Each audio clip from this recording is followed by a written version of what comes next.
Tem um monte de gente esperando para entrar. Eu não sei, vocês sabem algum professor que eu não consegui deixar automático o ingresso dos alunos? Eu tenho que ficar aceitando um por um. Isso é ruim. Porque aí eu me esqueço, às vezes, o pessoal está ali na sala de espera, né? Parece até que está de castigo. Se atrasou. Bem-vindo, Gabriel. pessoal que chegou atrasado. Pessoal, tem até isso, né? Vocês acham que essa coisa de estar distante do professor não tem o castigo, ainda não tem o vigiar e punir? Tem. Hoje a gente vai falar sobre Foucault, vigiar e punir. Vamos lá. Pessoal, a aula de hoje, como eu falei, eu vou botar aqui para espelhar a tela, vocês pararem de me ver um pouco, porque eu fiquei até com vergonha, porque eu tô meio com casaco, estava meio com frio, mudou a temperatura e o Gabriel me chamou de o náufrago. Por causa da barba, vou fazer a barba, viu, Gabriel? Deixa eu botar aqui. Apresenta, eu vou tirar minha cara. Vamos lá. Não, mas tá. Não, fica com a barba, não tem problema. Pessoal, peraí, eu tinha que desabilitar o... Vou desabilitar os áudios de vocês vão ficar mudos, tá? Deixa eu aqui... Ativar mudo para todos.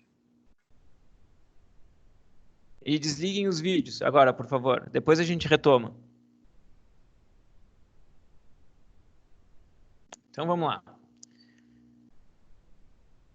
Esse espanhol aqui que está na frente de vocês aqui é o José Manuel Ballester. E preparando a aula de vocês, eu reencontrei um encontro que eu tinha com uma disciplina que eu não estou dando esse semestre. Para o Jones e para o Albert, que não foram meus alunos, eles não tiveram estética comigo, e os alunos que estão no terceiro, né, também não tiveram estética, História das Artes. Mas vocês vão pensar assim que o Gabriel se confundiu, trouxe a matéria lá de estética e para cá, para essa disciplina. Não, mas ele vai ter a ver, por ser um fotógrafo, tá? Eu vou depois amarrar ele lá com o final. A gente começa com ele e ele vai chegar lá no final, tá? O José Manuel Ballester, ele ganhou o Prêmio Nacional de Fotografia da Espanha em 2010. E uma temática recorrente na obra dele, fotográfica principalmente, né? Ele se destaca mais por fotógrafo do que por pintor, é a questão do espaço, da cidade, né? Do espaço nos objetos arquitetônicos e principalmente da cidade, tá?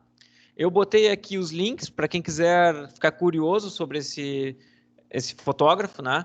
Que, na verdade, ele, assim como a Jane Jacobs, né? Jornalista, ele é um fotógrafo que a cidade e as questões da arquitetura, do espaço e como a gente se constitui como sociedade, como ser humano, nesses espaços, é um tema importante para ele. E por isso que eu estou trazendo para a disciplina, tá? Por um motivo também, que agora vocês devem ter visto diversas fotos e matérias sobre as cidades vazias, né? A cidade sem as pessoas. E antes disso ser o assunto atual, o assunto emergente e o assunto dessa aula, esse fotógrafo já tinha feito uma exposição sobre isso, tá? Então, por isso que eu estou trazendo ele. Foi assim que eu achei ele, na verdade. Foi porque ele já tinha feito uma exposição da cidade sem pessoas. Tem uma exposição que ele fez que é sobre São Paulo, e é o fervor da metrópole. Então, só por essa primeira fotografia que eu estou trazendo aqui dele, já tem tudo a ver com a nossa aula. Com a primeira aula, com a aula da Jane Jacobs, que é a primeira aula online, né? E com a segunda também. Bem, aqui tem assim, estabelece um discurso visual de uma realidade que, congelada, transcende a ação que o homem está produzindo no local, para estabelecer um discurso metalinguístico sobre os modos de viver em um espaço. Bem, a gente estou retomando a aula da Jane Jacobs, né? Que ela estava querendo a escala do ser humano, né? A escala da pessoa.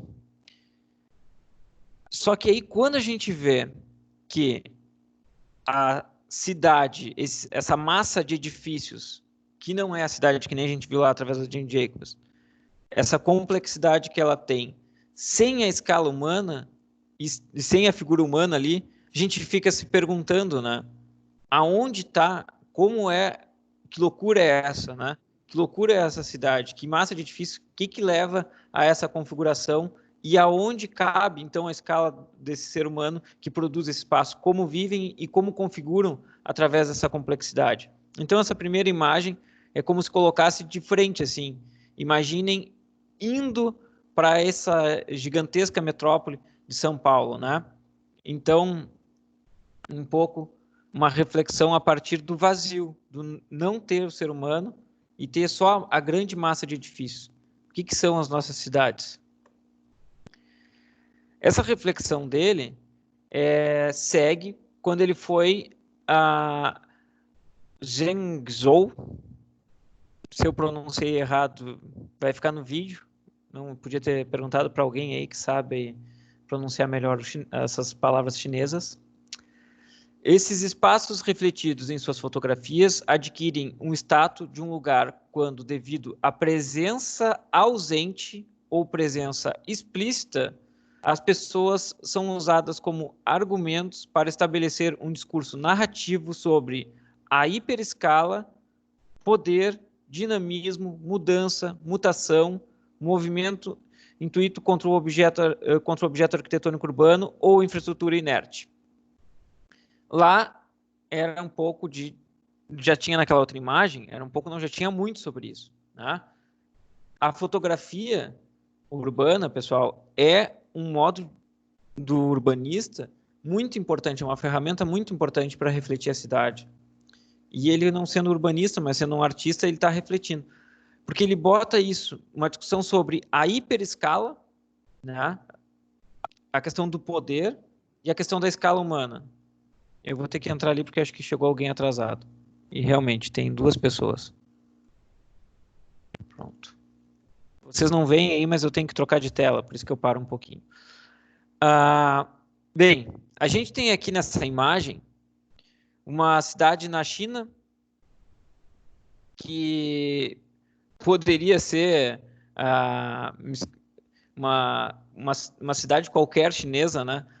Mas essa cidade chamou a atenção dele pelas mega construções, o mega crescimento que estava tendo na China, com as grandes construções de conjuntos habitacionais, construções em larga escala.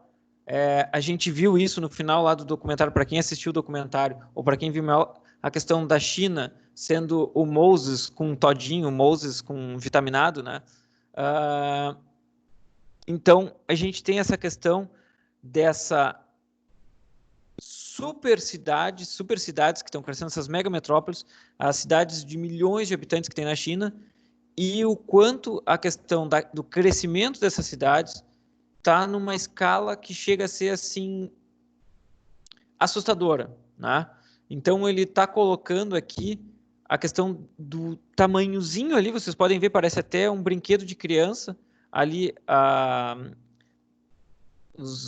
da construção civil ali, me fugiu o nome, né?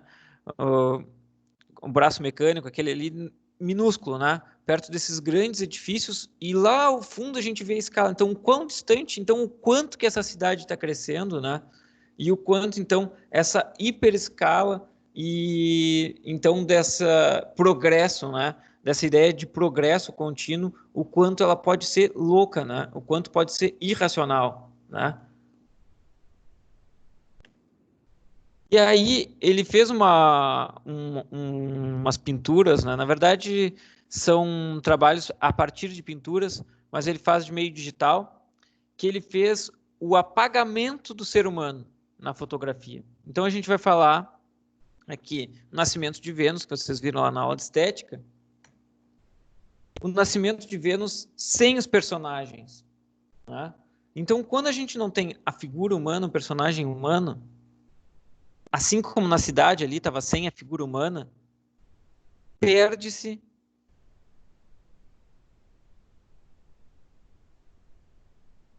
a narrativa.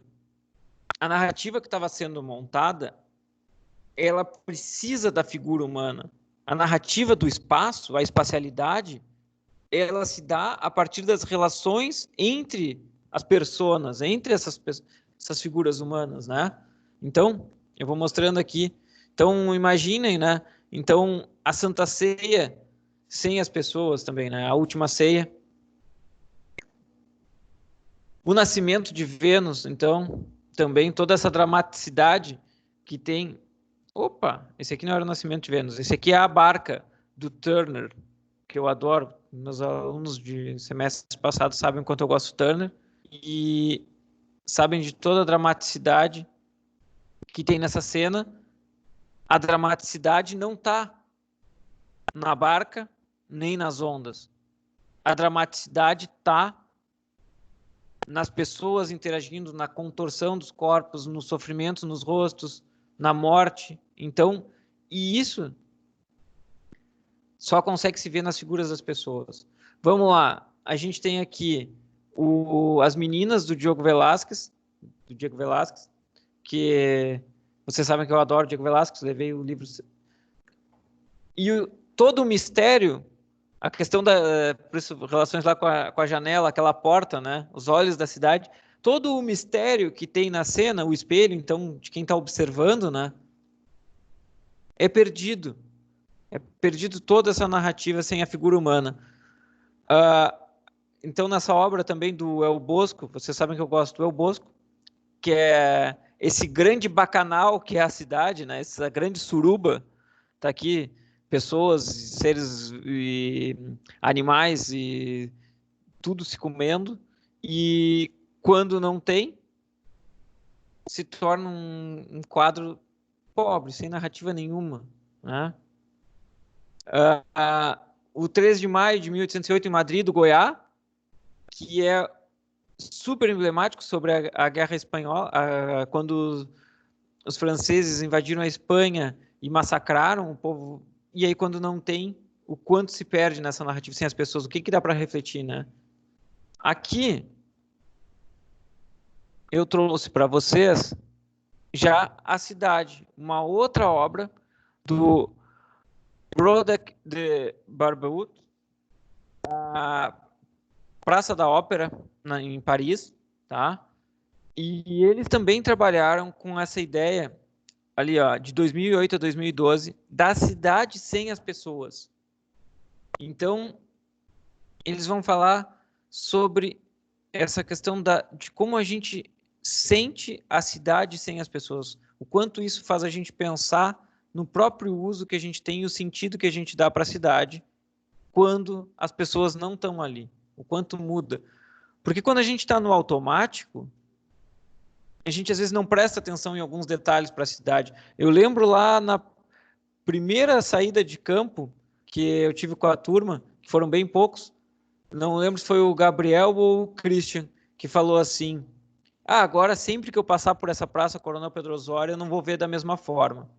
Então, quando a gente passar por essa sensação da pandemia, da cidade vazia, a gente vai conseguir perceber detalhes e ter reflexões que não seriam possíveis no comum, na forma comum de viver a cidade.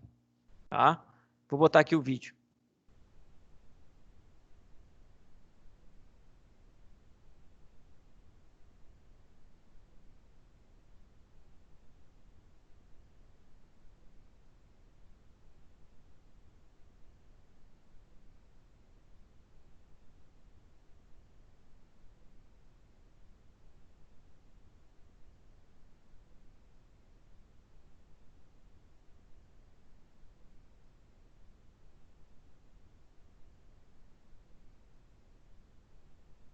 Aqui mais uma imagem, eles fizeram imagens, esse grupo de artistas fizeram imagens de metrópoles, tá?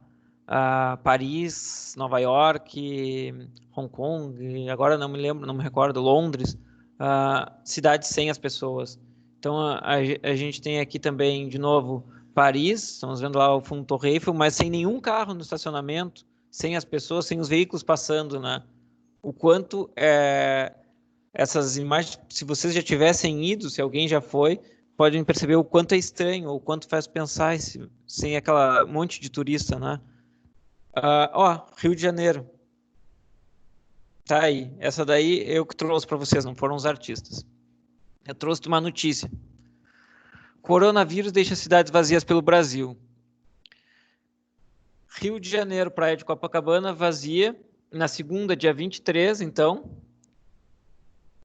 Autoridades têm orientado a população a evitar aglomerações para evitar a propagação do vírus. Bem, o quanto incomum é a praia então, de Copacabana, lá no Rio de Janeiro, dessa forma, né?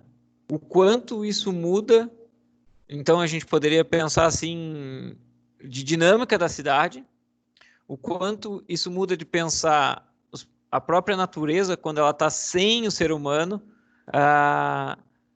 Ainda essa semana a Carol estava me narrando que lá em São José do Norte deu camarão na beira da praia sem pescarem. A natureza está respondendo, as cidades estão respondendo da forma das dinâmicas que estão incomuns. Frear o consumo, frear essa violência que o ser humano faz todo o tempo com a natureza, essa relação que ele tem com a natureza, também provoca, então, reflexos muito interessantes para a gente repensar as nossas cidades. São Paulo, tá? A Rua 25 de Março. Alguém conhece a Rua 25 de Março? Podem abrir o áudio agora para responder. Eu conheço. Eu também. E se alguém conhece a praia de Copacabana, também pode Eu falar. também. Eu também conheço. Eu também conheço. Também conheço um deles só. Tanto Rio como São Paulo. E vamos colocar assim, o quanto daria para imaginar, a gente, para quem andou, para quem experimentou São Paulo, a Rua 25 de Março é irreconhecível, né? A 25 de Março, ela é uma complexidade de transitar, de se mover em alguns pontos, né? E é uma velocidade na questão do próprio pedestre, nem é do veículo, mas e de sons e gritos, né? Então, quando a gente vê essa imagem, ela é muito impactante, né?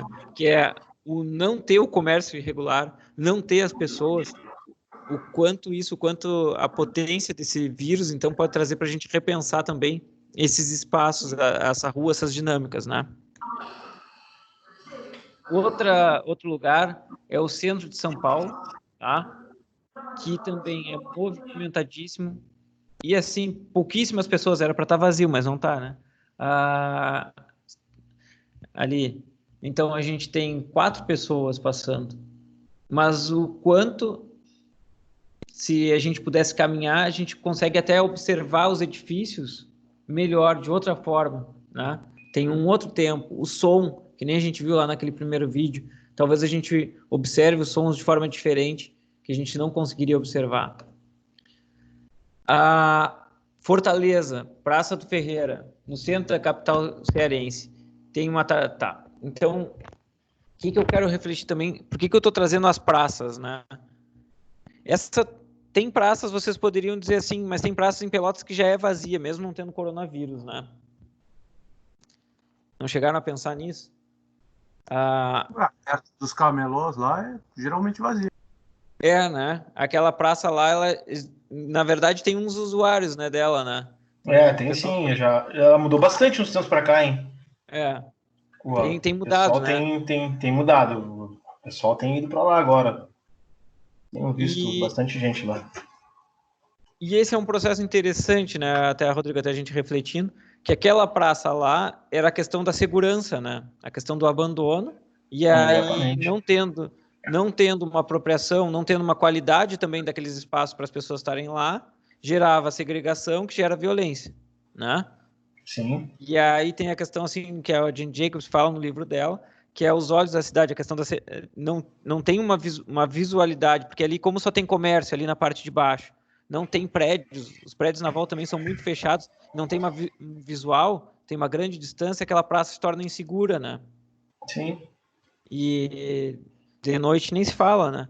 Mas aí as pessoas até de dia não estavam se apropriando daquela praça. E agora estão começando. Bem, essa praça daqui é uma praça muito frequentada, muito usada, com bastante densidade, mas nesse momento ela está sem. E as praças, e que nem a gente viu lá o centro, na verdade, aquela parte lá que a gente tinha do centro de São Paulo, eu pulei um pouquinho, ó, não são que nem o calçadão de Pelotas, né? Não são de veículos, elas são para pessoas, né?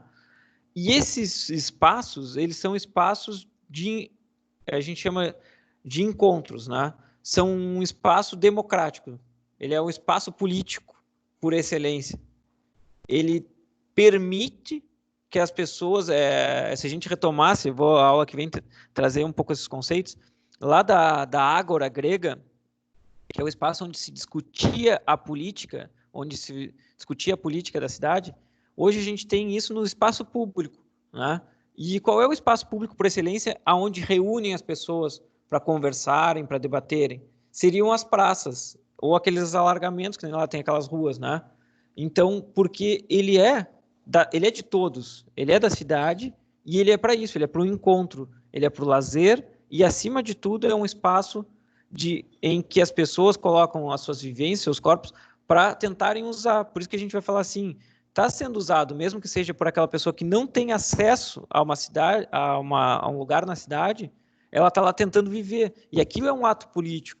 Ela está num espaço que é da cidade e tentando impor a sua forma de viver, impor a realidade dela, que é desumana, que é de não ter lugar para viver, né? Então, nesse espaço em que propõe a troca entre eu, indivíduo, com os outros, esse é um espaço que a gente chama do espaço público, o espaço democrático, tá? Então, quando está assim, sem as pessoas, a gente nos choca isso, nos chama atenção, porque vamos lembrar agora da Praça Coronel Pedro Osório, que é uma praça que eu fico trifeliz de ver ela, não agora, né, não tenho ido, mas de ver ela aos finais de semana ou também nos dias de semana, que ela tem até uma mudança dos usuários, vocês notam? Que tem os velhinhos que vão ali conversar, né? Ou no final de semana tem os jovens lá tomando mate, tem o pessoal que vai lá jogar malabares, tem o pessoal que vai tomar mate, tem a família que vai com a criança para ficar andando de patinete, tinha antes, ainda tem assim, não tenho reparado tanto, tem até prostituição, e aí a gente vai falar sobre gentrificação, né? A questão da prostituição que tinha na praça era quando estava sem valorização, valor urbanístico, né? Aquela praça estava segregada, estava sem valor, as pessoas não se apropriavam, aí tinha a questão da prostituição lá na praça, e as pessoas tinham às vezes medo de assalto, e agora ela está super retomada, reapropriada pela sociedade, e a gente vê uma dinâmica de usos e as pessoas se apropriando daquilo e daquele espaço público e vão refletindo sobre o próprio patrimônio da cidade de Pelotas, patrimônio histórico, sobre como a cidade tem que crescer, sobre o centro, sobre o comércio, não só sobre a gente querendo se apegar a questões do patrimônio, mas isso é importante, isso é a vida das cidades, né, pessoal? Então, eu trouxe essa imagem de propósito. Aqui, a Avenida Presidente Vargas, no Rio de Janeiro. E essa daí eu fiquei refletindo se eu ia trazer ou não, né?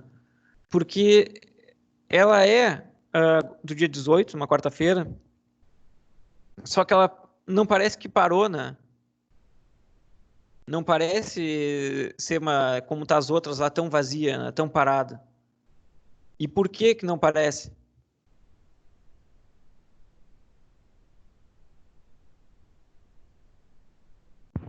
Liguem o áudio.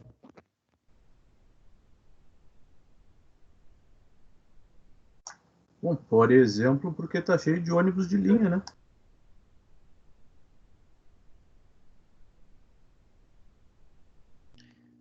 Perfeito. Mais uma coisa, por que ela não parece também?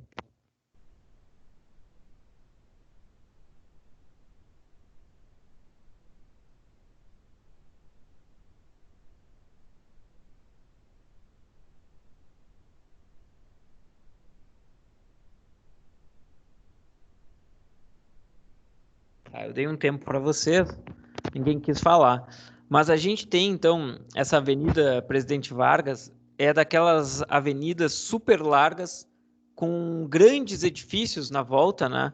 Então a gente tem um perfil que é de uma escala da cidade clássica, né? Da monumentalidade, né? A gente tem uma avenida que tem ali 4 vias de carro de cada lado, né?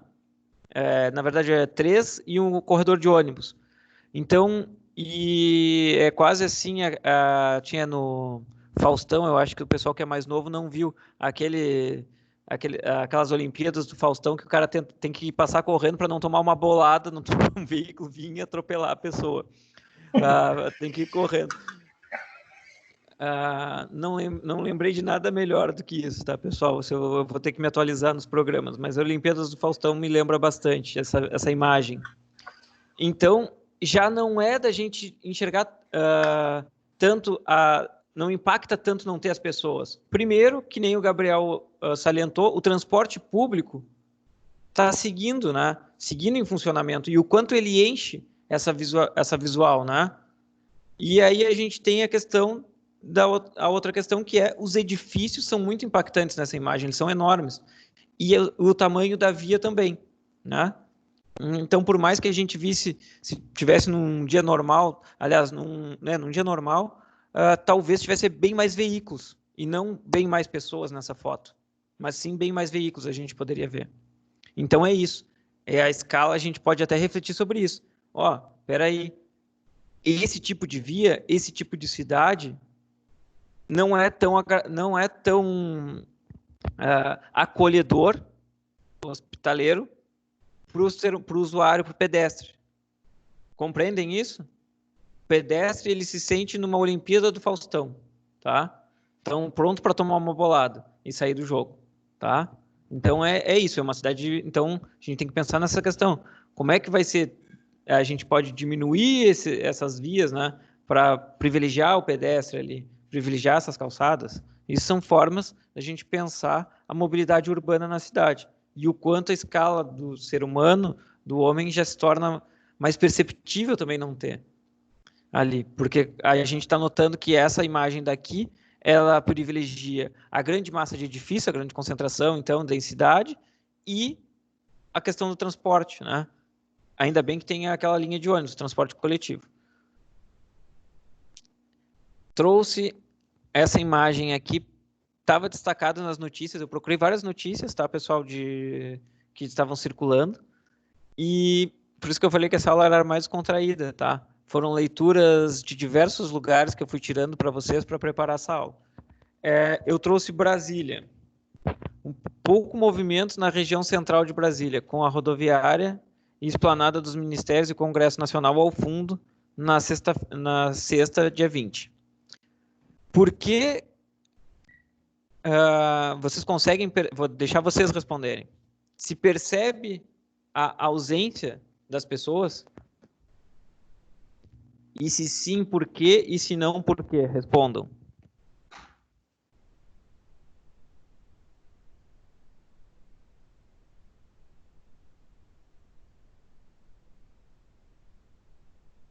Tá dando para ver só veículos ali. Eu acho que o que é mais visível é os veículos. A gente vê um fluxo menor de carros só. Eu já tive ali, aquela via ali que tá da esquerda para a direita ali, ela estaria cheia de gente num dia normal.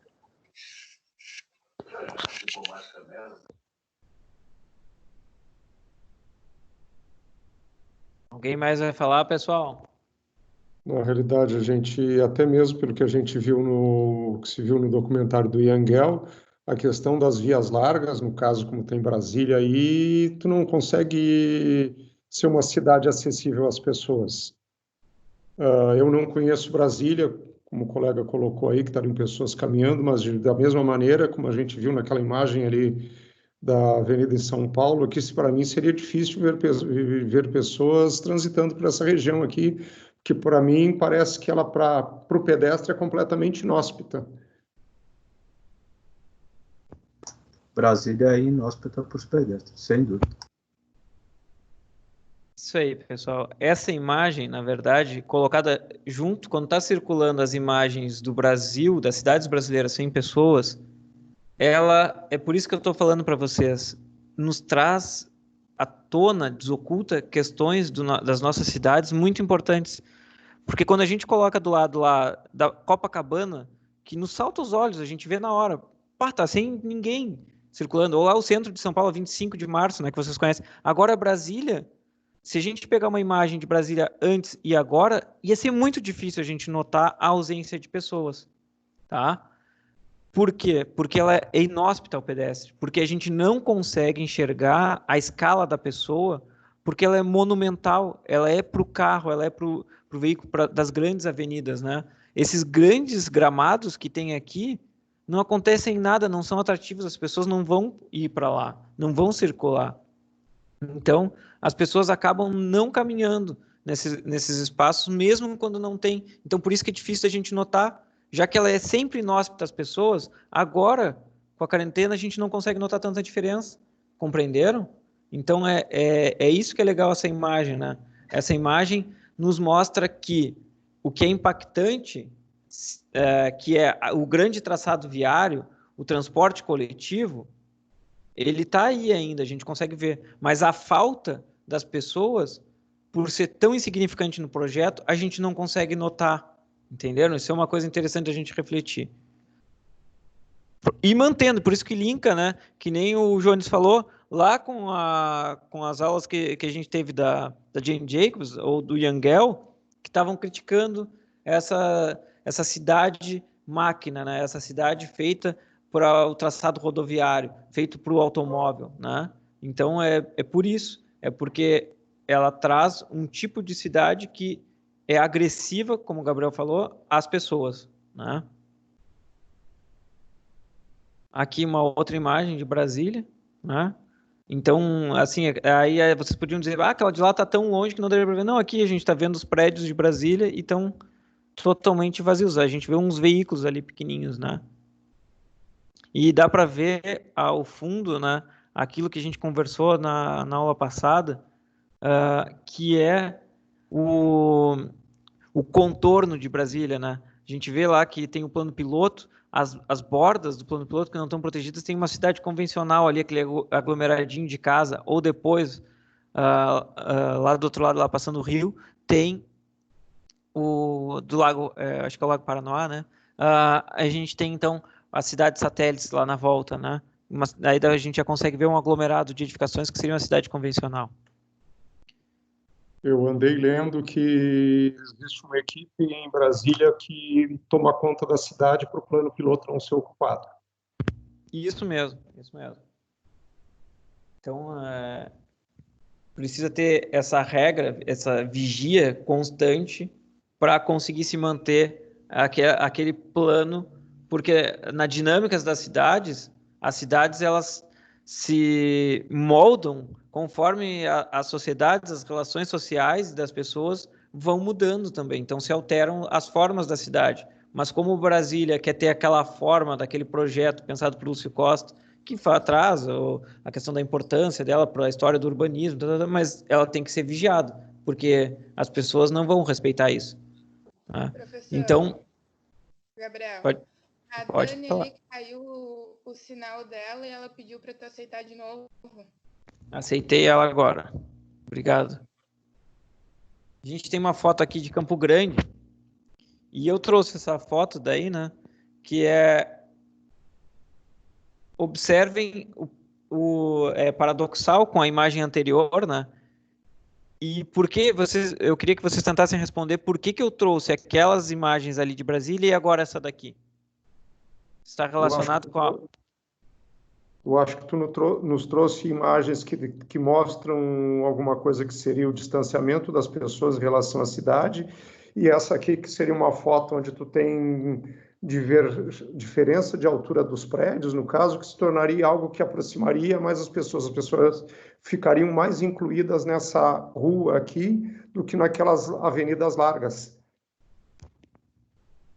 Perfeito, Jones. E uma coisa, né? Lembram quando a gente estava falando lá que no planejamento, no modernismo internacional, no modernismo lá do Le Corbusier, que a gente tem, e quando a gente já começa no processo de modernização das cidades, que a gente estava vendo no Escher, a gente tem a questão da cidade ideal ela ser um desenho, um projeto, e ela está distante, ela está vendo de cima, né? Num lugar privilegiado, ela se distancia do nível da rua. E a Jane Jacobs e a pós-modernidade vai trazer assim, tem que estar no contexto ali do usuário, no pé no chão. Aí por isso que eu trouxe essa imagem. A imagem, a fotografia comunica isso. Aquela outra, tá vendo lá, ninguém vai conseguir ver daquele lugar, né? Se Brasília é bonita daquele lugar lá, ninguém consegue observar de lá. Ninguém tá, só quem anda de helicóptero, né? O Luciano Huck pode ver. Mas a população que usa a cidade está nesse nível. E o planejador, o urbanista, tem que andar nesse nível, tem que sentir a cidade e pensar a cidade nesse nível. E notem como a escala, como os seres humanos que estariam usando esses espaços, como a questão da vida dessa rua também, que é as trocas, o comércio com essas pessoas usando, o quanto a gente sente falta nessa foto, né? O quanto ela é impactante. E naquela outra a gente não conseguia sentir. Então foi de propósito que eu trouxe essa imagem depois daquela outra lá, tá?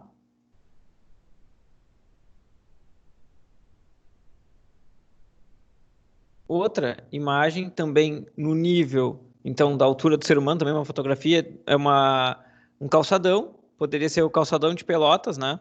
Mas aqui não é o calçadão de Pelotas, é São José dos Campos.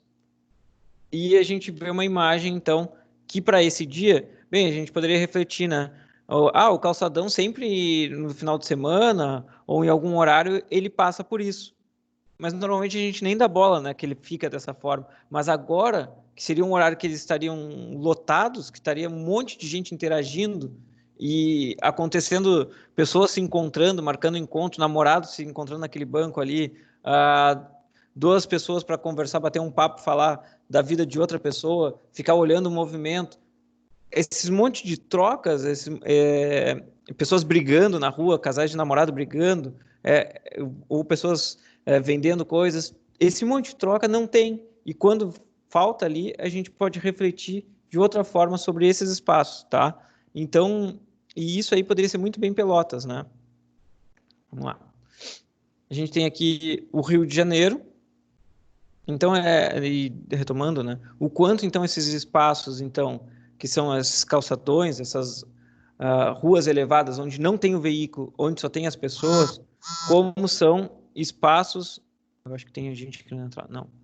Como são espaços democráticos, um espaço em que todos, de certa forma, são iguais, têm a possibilidade de troca, de escutar, de ver um ao outro.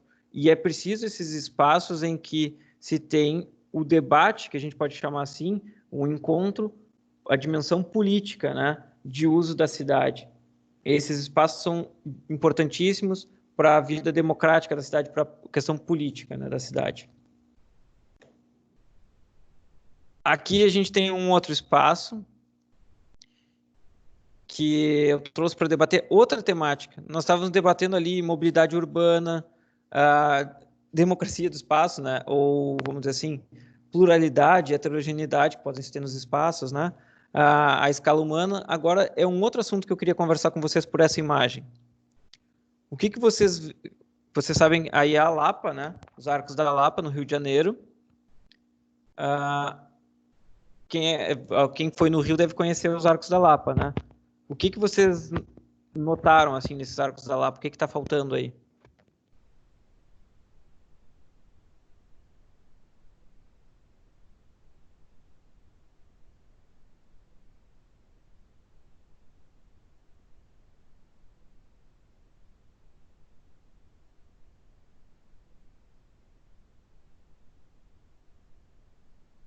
Faltando as pessoas que habitualmente transitam aí.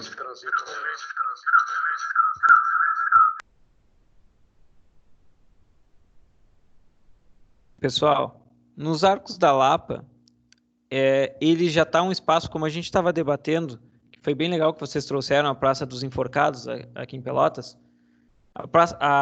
Os Arcos da Lapa, eles passam por um processo muito parecido, que é o problema da desigualdade social, que gera pessoas... Então, é um espaço que está em degradação, né?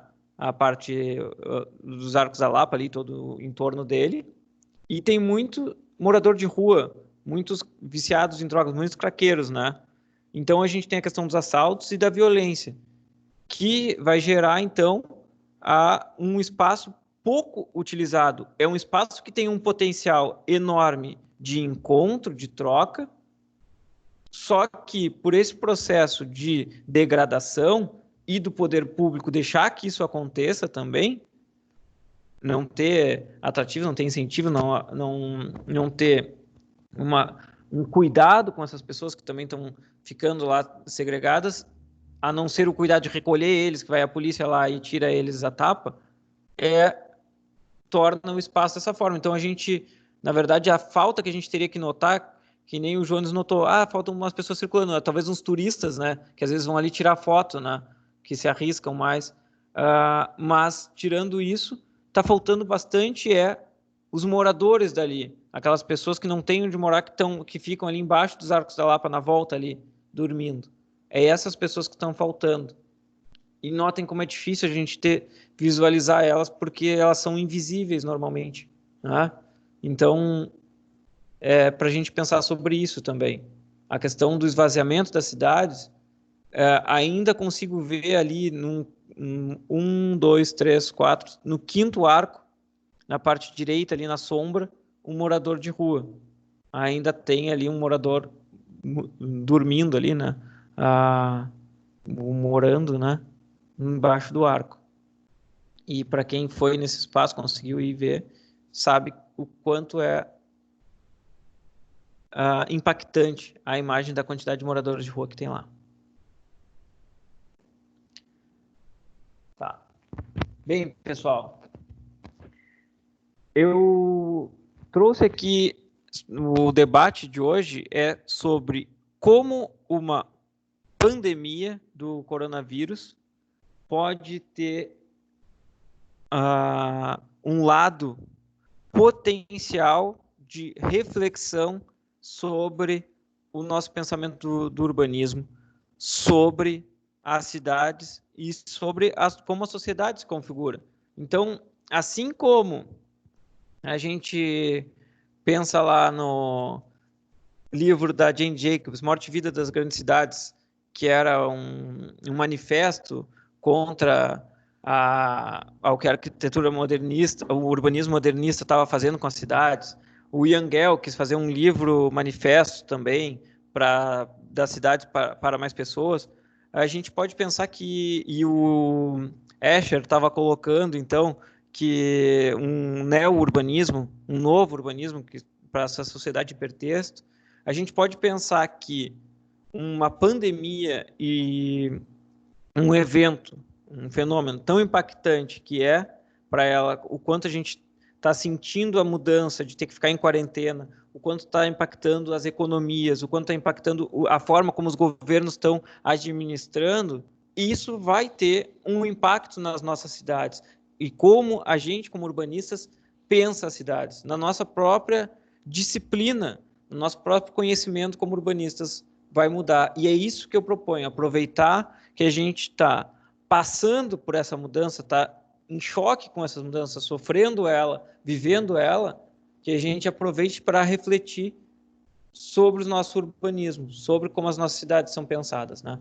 Então, epidemia do grego, epi, é sobre ou acima, mais demos, que é acima do povo, tá? Não sei o que tem ali, ficou pouco, alguma coisa que eu digitei, estava digitando outra coisa e ficou errado ali, depois tem que arrumar. Tem um livro que é Sopa de Morcego ou de Pangolim, que é um livro que saiu agora de vários pensadores contemporâneos, os mais debatidos atualmente, fizeram um livro que estão debatendo a questão da Covid-19 e o pensamento das sociedades em si, e eu trouxe alguns aqui para refletir. Tá? A capa do livro é aquela dali que está à direita para vocês, ela tem essa imagem, assim, essa imagem desses morceguinhos assim bonitos, né?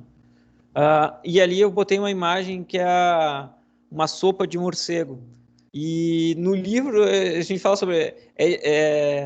tem uns artigos que já até saíram sobre esse livro, que é super atual, saiu agora, da dificuldade de imaginar uma sopa de morcego ou de pangolim, né? Então, quando começou o coronavírus a ser discutido, a ser refletido, e como a gente ia lidar com ele, as nossas cidades iam lidar, as sociedades iam lidar com ele, ainda era difícil acreditar, porque o que vem é tão mitificado a questão do socialismo, do totalitarismo, né? Como são as cidades chinesas, que às vezes a gente, por exemplo, pangolim, eu nem sabia o que era um pangolim, alguém aí sabia? Já tinha pesquisado o que era um pangolim antes disso? Ou já tinha visto, ou já sabia que eles tomavam sopa de morcego? Eu sabia sopa sabia que qualquer bicho, mas não sei o que é pangolim. Então, depois pesquisem, porque eu fiquei super intrigado, né? Então, quando vem essa dificuldade de imaginar, até como faz a gente duvidar, né? Faz a gente duvidar do que está acontecendo lá, faz a gente ter dificuldade de imaginar como eles estavam lidando, pode servir como base porque a gente está lidando, ou como as cidades deles vazias vão refletir também nas nossas vazias, ou como as cidades deles estão se configurando como as nossas. Então, essa distância traz uma dificuldade de imaginar, mas é preciso. Vamos lá. Seguindo. Eu falei no começo da aula, né, que ia ter um pouquinho sobre essa questão de vigiar e punir, né, que ia ter o Foucault não, ele é morto, é um filósofo francês, considerado por alguns o maior filósofo do século XX, e ele foi muito influente no maio de 68, revoluções na época de 68 na França, com estudantes, um monte de... Então, revoluções, né? A gente vai falar sobre revoluções, e o pensamento dele foi muito influente nessa época. E ele vai ser muito influente nos teóricos que vão falar posteriormente, tá? E por causa desse livro dele, do Vigiar e Punir, tá? Então, ele fala assim, a inspeção funciona constantemente, e o olhar está alerta em toda parte. A quarentena, então, a gente pensar ela como um modo de controlar e vigiar. E que não é estranho para nós, porque normalmente a gente passa nas nossas cidades por diversas formas de controle, né? Desde que a gente nasce até morrer. Vou dar um exemplo para vocês.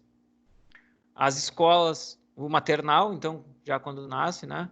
As próprias casas, então, que a gente vai colocando, então, a forma como as famílias vão educando as crianças quando nascem, depois as escolas, depois a gente pode pensar nos hospitais também, a gente pode pensar nas casas de correção, os hospícios, hoje a gente tem a reforma psiquiátrica, né? A gente tem a questão dos CAPs, né? Não são mais hospícios, mas, então, essas formas de controle vão existindo ao longo da nossa vida e, né, então são esses espaços fechados e com diferentes leis que eles têm. E hoje a gente está tendo que viver de forma diferente nas nossas próprias casas e vigiar quem está fazendo. A gente está vigiando os nossos pais, vigiando aos amigos e nos vigiando, né?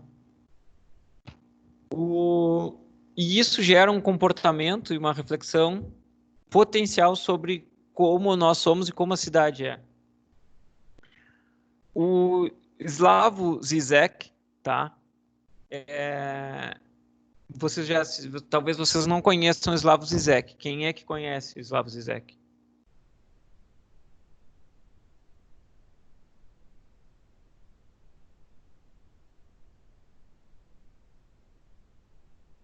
Ele é até meio parecido, ele é o Cortella do mundo, tá? A gente pode, porque no mundo o pessoal não conhece, só aqui no Brasil a gente conhece o Cortella, e vocês daqueles, que é um pensador super importante da contemporaneidade, tá? E ele escreveu um que vocês sabem, ele escreveu o texto dele, que eu separei, depois eu vou mandar o livrinho para vocês, é O Coronavírus em um Golpe ao Capitalismo a modo Kill Bill, tá? Kill Bill do filme mesmo, do Tarantino. Que vocês conhecem daí. O Kill Bill todo mundo viu, né? E... Sim, né? Todo mundo viu. O Kill Bill, e ele fala sobre aquela cena que ela mata ele com 5 pontos, aquela morte dos 5 pontos, né? Que explode o coração. Sim, lembro dessa cena. Então é uma cena para vocês lembrarem. É mais como isso. Ele fala que o coronavírus, então, ele tem essa potência, ele vem com essa potência do Kill Bill de aniquilar, explodir o coração do capitalismo, tá? Então, olha lá, a Covid pode servir junto... o Covid pode vir junto com o vírus do bem. O vírus do pensar numa sociedade alternativa. Uma sociedade para além dos estados-nação. Uma sociedade que se atualiza nas formas de sociedade, que se atualiza nas formas de solidariedade e cooperação global.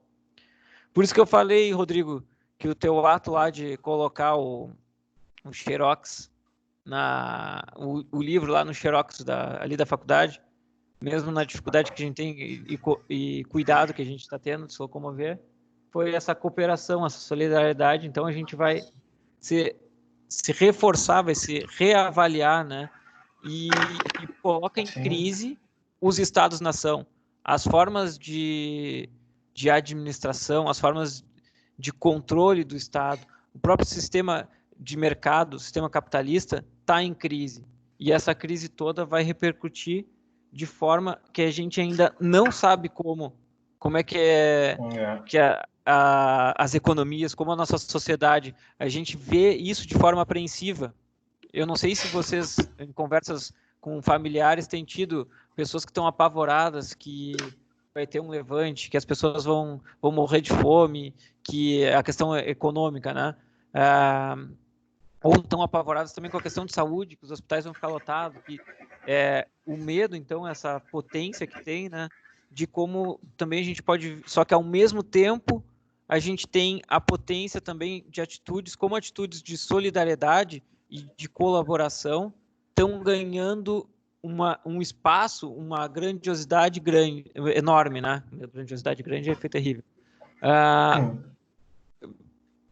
Deem um exemplo, por exemplo, que vocês tenham visto agora nas mídias.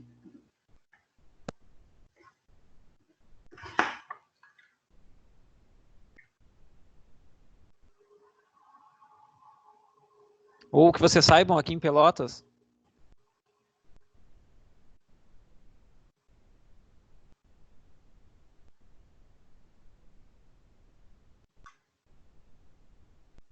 Bem, pessoal, eu tenho visto, tem se multiplicado grupos que estão produzindo máscaras, que estão levando alimento, que estão procurando criar abrigos provisórios. Então, essa questão da solidariedade e da cooperação da sociedade, do ser humano, está ganhando uma emergência e está tendo que ser repensada. E esses meus amigos ou parentes que vieram conversar, um deles me chamou a atenção sobre esse medo de como ia ser o futuro, principalmente na questão econômica, né? Então, quando a gente pensa nisso, isso do Slavoj Zizek é importante porque é isso. Eu acho que tem uma potência, esse medo que ele tem, e realmente ter um levante, de ter uma mudança, de acordar para a questão de como o capitalismo, e esse capitalismo selvagem, leva a cidades que já matavam muita gente, ou tratavam de forma tão desigual, que segregavam tanto as pessoas, e isso era insustentável. E a gente pode repensar, então, como... Não é que não vai se manter no mesmo sistema capitalista, vai sair do sistema capitalista. Não quer se dizer isso. Mas quer se dizer que talvez se acorde que essa forma não dê mais, não seja mais sustentável. Tá? Então, ali, explodir o coração do capitalismo é, segundo ele, um sinal que não podemos seguir pelo mesmo caminho que viemos até agora, de que precisamos uma mudança radical. Um outro autor que está nesse pequeno livro aí que eu vou mandar para vocês é o Preciato, o Paul Preciato, tá? É um filósofo transgênero, tá? E ele era Paul Brenda Preciato, tá? E ele vai nos levar a compreender, ele ficar refletindo até a próprio conceito, então, de comunidade, que ele fala que o vírus, então, o Covid-19, tem uma potência para a gente repensar até nossa própria concepção, nosso conceito de comunidade. E ele fala que comunidade hoje é a totalidade do planeta. E a gente se comunica e vê informações e troca informações com todo o planeta, né? Então é essa grande comunidade. Então hoje ganhou essa complexidade. E também sobre a própria concepção de humanidade, ele quer refletir, né? Então ele está pensando que o vírus ele tem uma estratégia como uma estratégia política, uma estratégia de repensar isso e também uma estratégia política no sentido de controle dos estados, tá? Ele fala assim, ó, as raízes latinas, latim, de comunidade, então, grupo ligado por leis ou obrigações comuns. E a imunidade então, imunidade seria a negação do munus. E essa negação do munus é que era um privilégio que só algum indivíduo livre, tá, seria liberado dos seus deveres comuns, seus deveres sociais, seus deveres cívicos, tá? Então, era um privilégio. A imunidade é um privilégio. Então, para Preciato, então, as democracias liberais, patriarcais, coloniais, europeias do século XIX levaram à construção do ideal de indivíduo moderno, não somente como agente econômico livre, mas também como corpo imune, separado, que não deve à comunidade. Agora, estamos todos iguais em riscos e perigos? A gente ainda vê o quanto essa imunidade, né, e dada para alguns, ainda é notada na nossa sociedade, nas nossas cidades, né? Como a gente não está sentindo igual os riscos e perigos. Eu trago uma reflexão aqui, umas imagens para refletir o que o Preciado está dizendo. Eu trouxe uma imagem do homem branco, europeu, na cidade, ali à esquerda, com o seu terno ali, são então provavelmente empresários ou alguma coisa do tipo, andando e assobiando e assediando uma mulher, né? Então, o quanto os corpos, a forma de andar pela cidade, de usar a cidade, também não são de forma justa, de forma... Então, o quanto alguns são pressionados, agredidos quando vão usar a cidade, né? Estou falando aqui então sobre questões de feminismo, que é lá do Preciato, e também a questão da desigualdade que a gente tem ali na imagem à direita. Então, uma moradora de rua e a indiferença ou a forma como aquela pessoa consegue passar tão indiferente e no uso como ela tem os privilégios dela garantido, né? Ela é imune a uma questão que a gente vai chamar então ao senso, ela se torna imune à obrigação comum de comunidade de se comover ao outro, a saber que a minha liberdade é um ato político também e que eu tenho que respeitar o outro, também tendo essa liberdade. Então a gente está nas duas imagens unidas por isso, né? Então a gente poder repensar sobre... Só o pessoal caiu aqui. A gente poder repensar através dessas imagens como a cidade também precisa ver essas formas de que esse colonialismo, essa cidade do homem branco com seus privilégios, que pode fazer o que quiser, pode assobiar, pode não ser indiferente ao sofrimento do outro ser humano, isso daí tem que ser repensado. O quanto a gente viver em comunidade é conseguir enxergar o outro, é conseguir respeitar os outros, né? Nessa ideia de comunidade, de dever cívico, né? A gente vai falar um pouquinho sobre isso. Não hoje.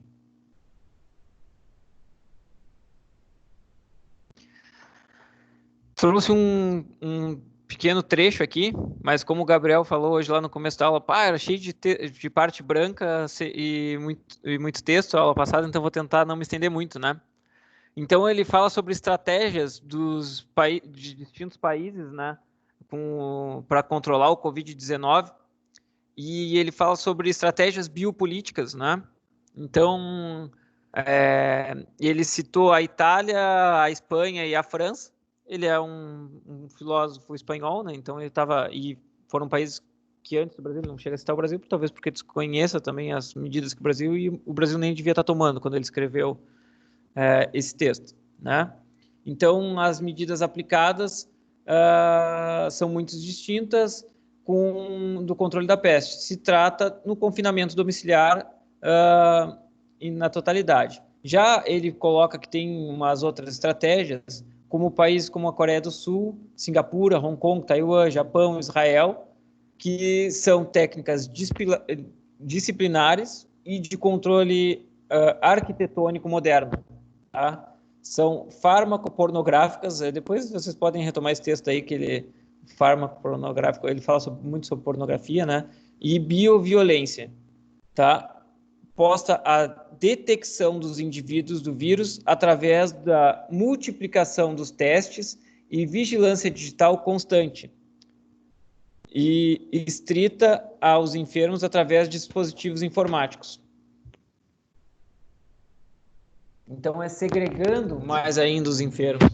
Então, essas estratégias de como esses países estão lidando, então, isso é assunto nosso, pessoal, porque é um assunto da política, do direito democrático, do direito à cidade, do direito a usar a cidade. É um tema que vocês devem estar vivendo em família, que é, eu tenho o direito de ir para a cidade, eu tenho o direito de usar o espaço, porque eu tenho que me privar, né? Então, por esse dever cívico, por esse dever comum, para não trazer um problema para os meus, tanto os que eu conheço, para os meus familiares, para os meus amigos, para a cidade inteira, né?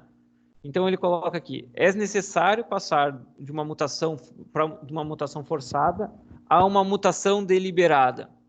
Devemos reapropriar criticamente das técnicas biopolíticas e de seus dispositivos. Eu vou pular essa parte aqui. Em primeiro lugar, é imperativo trocar a relação dos nossos corpos com as máquinas de violência e controle. E são simplesmente dispositivos de comunicação. Temos que aprender coletivamente a alterá-los. Mas também é preciso desalinhá-los. Os governos chamam ao encerramento e ao teletrabalho. Mas nós sabemos que chamamos a descoletivação e ao telecontrole. Utilizamos o tempo e a força do encerramento para estudar as tradições de luta e resistência minoritárias que nos têm ajudado a sobreviver até aqui. Apaguemos os celulares, desconectemos a internet. Vamos fazer um grande blackout frente aos satélites que nos vigiam e imaginemos juntos uma revolução que vem. É um pensamento muito tópico, né, pessoal? Mas é para pensar, então, que se propõe, pessoas que estão refletindo sobre o contexto atual da sociedade, estão refletindo sobre esse potencial de uma revolução. Eu trouxe aqui uma imagem que ganhou o Oscar, né? Melhor ator do Coringa, aqui do filme do Coringa, em que está ao fundo aquela revolução dos segregados, né? Então, o filme do Coringa tem a ver com pensar o urbanismo, né? Pensar essa cidade que tem uma minoria, tem uma grande parte da sociedade que está excluída, que não tem acesso e que se revolta, essas revoluções que fazem parte dos regimes democráticos, né? Que não são escutadas. Então, essas revoluções vêm e chocam todo mundo, como aquele filme do Coringa, né? Tão impactante. E a gente tem aqui, eu trouxe uma outra imagem que é do Bacurau, que é uma revolução também, então, uma revolução brasileira, né? Que é, então, quando disse assim para deixar os celulares, deixar o satélite que estão nos vigiando, ficou me lembrando o filme do Bacurau, né? Para quem não assistiu, é bom assistir. Também tem a ver com urbanismo, se a gente pensar sobre um planejamento, umas cidades isoladas, né? Que são tão isoladas, são esquecidas do mundo, né? Como se organizam. Essa auto-organização, escutar a cidade. Bem,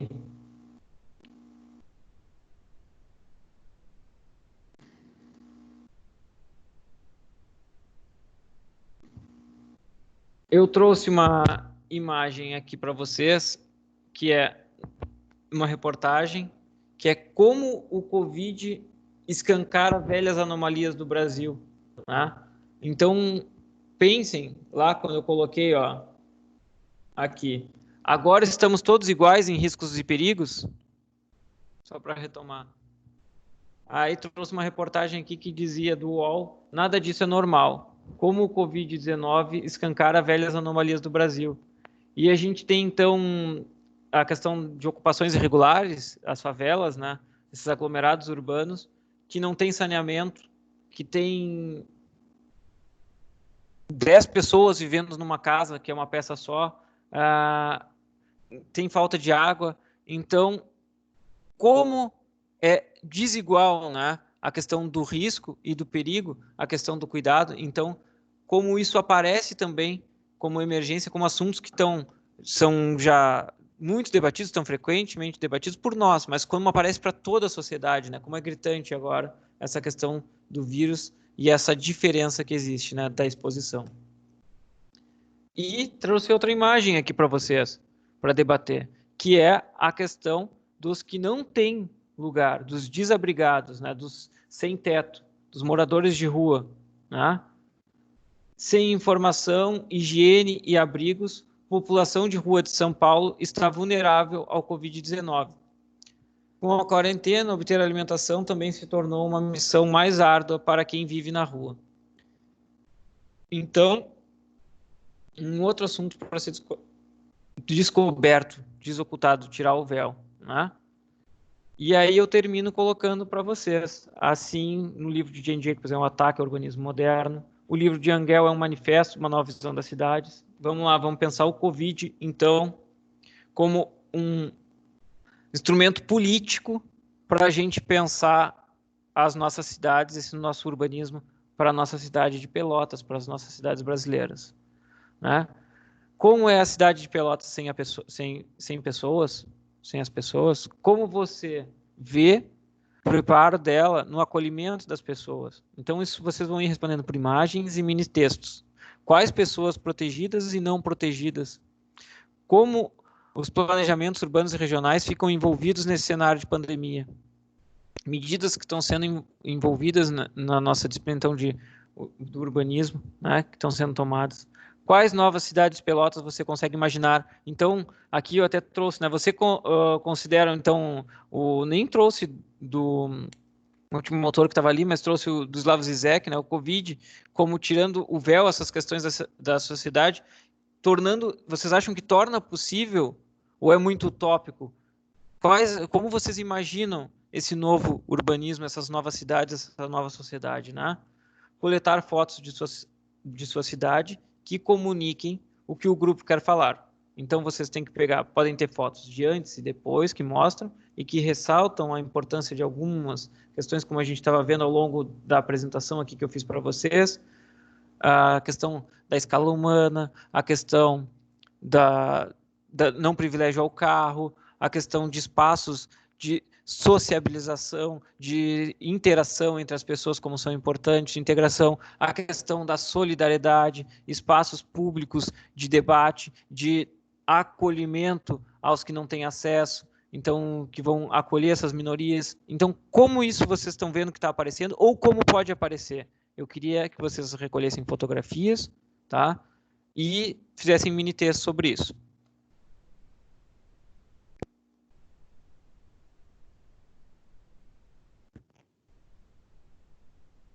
Terminou, pessoal. Podem debater dúvidas, questões que ficaram, que vocês querem falar, querem conversar.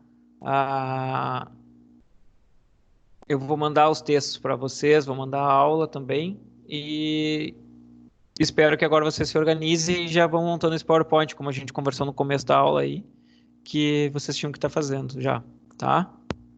Alguém quer falar alguma coisa?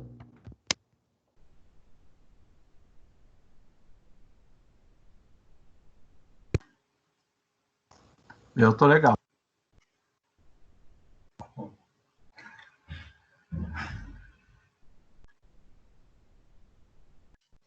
Professor, Pode falar. tem como explicar de novo esse trabalho aí? Tem. O que pediu no começo da aula que eu não escutei? Não tá? Tá. Jobim. Jobim não, é o Igor.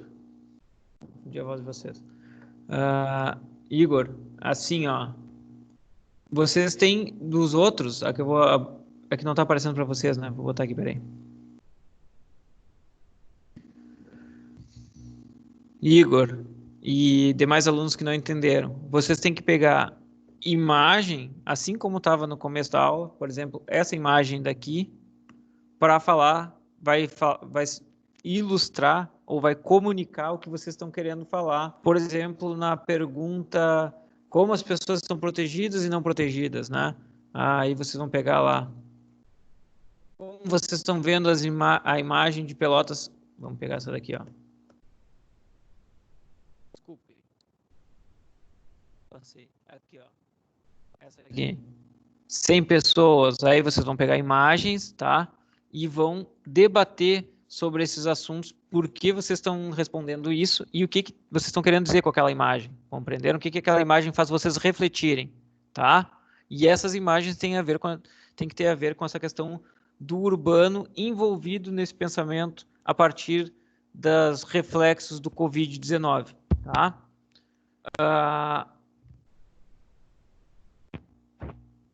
Igor, a gente falou sobre o outro trabalho, os trabalhos anteriores, terem questões e vocês vão ir elaborando, respondendo e procurando imagens, por exemplo, lá do Haussmann em Paris, tá?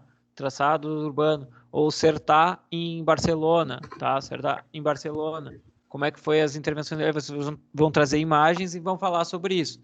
E isso vai embasar depois, a aula que vem, a gente vai trabalhar o microplanejamento, tá? O microintervenções urbanas. Aí vocês vão elaborar esses projetos e vão ter esse embasamento a partir dessa teoria. Por que vocês têm um pensamento de como eram as cidades, como eram planejadas, como vem a questão do privilégio do carro, a questão das grandes avenidas, e vocês vão fazer uma coisa diferente, porque vocês fundamentaram o pensamento de vocês entendendo que no processo de modernização da sociedade e das cidades, o urbanismo está sendo pensado diferente. E é isso que eu queria que vocês chegassem, no embasamento, para poder dizer por que vocês acreditam que vão ter tais intervenções.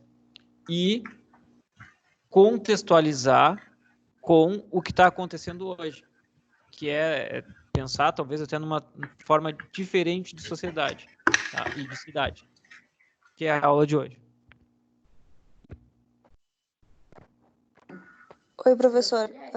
Esse trabalho vai ser entregue semana que vem? Ele é individual ou em grupo? Não, ainda tem aula que vem, ainda vou mandar mais parte, tá, Kelly?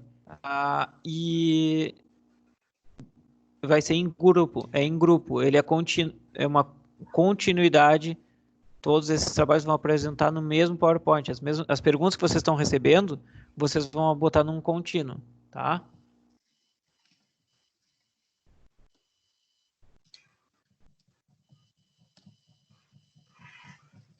Entendeu, Kelly? Entendi. Mas sobre aquela questão que a gente estava falando no início da aula, se a gente fizer prova, o trabalho não vai valer? Vai valer. Aí, porque é Kelly também, né? É a Kelly? Isso. Kelly. É que é outra Kelly, né? Era a Mike Kelly, agora é a Kelly. Vai valer, o trabalho vai se manter, só que se for uma exigência lá da Croton, lá de cima, eu vou ter que fazer uma prova. A prova vai cair o conteúdo que a gente viu em aula. Vai cair o que a gente estava vendo da cidade para pessoas, Jane Jacobs, mais o Escher, tá? Os novos princípios do urbanismo, e eu vou fazer questões a partir disso. Ainda vou fazer uma revisão desses conteúdos que a gente viu, tá?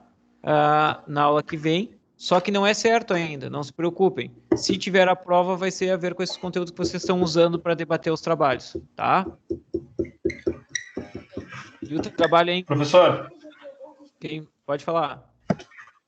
Outra coisa, na última aula, eu vi que uma colega disse que tinha umas perguntas individuais. Eu perguntei no grupo se alguém tinha feito e eu acho que ninguém fez, porque ninguém me passou essas perguntas aí. E eu queria saber quais são, se tem como tu reenviar ou se já passou o prazo para entrega. Não sei quais são, Rodrigo. Pois é, eu tô nessa mesma também. Que uma colega fez, né, no semestre. A que vocês têm que entregar são essas que eu passei, estão nos arquivos PDF nessas aulas que a gente teve. Vocês têm acesso às duas aulas e hoje é a terceira aula. Eu tinha feito as perguntas, eram essas perguntas que eu tinha enviado semana passada. Eu fiz enganado. Ela fez a mais, ela achou que era individual, entendeu? Tá. Então foi ela mesmo que tinha falado. Eu fiquei na dúvida onde é que estavam as perguntas individuais. Ela tá adiantada para discutir com o grupo dela. Viu, Carol? Fica tranquilo. Beleza. Tranquilo, professor. Eu entendi ali o que o senhor explicou. Tá tranquilo, valeu. Então tá. Então vocês estão liberados. Eu vou encerrar a gravação aqui. E quem quiser alguma orientação, alguma coisa, eu peço assim, ó, pessoal, que a gente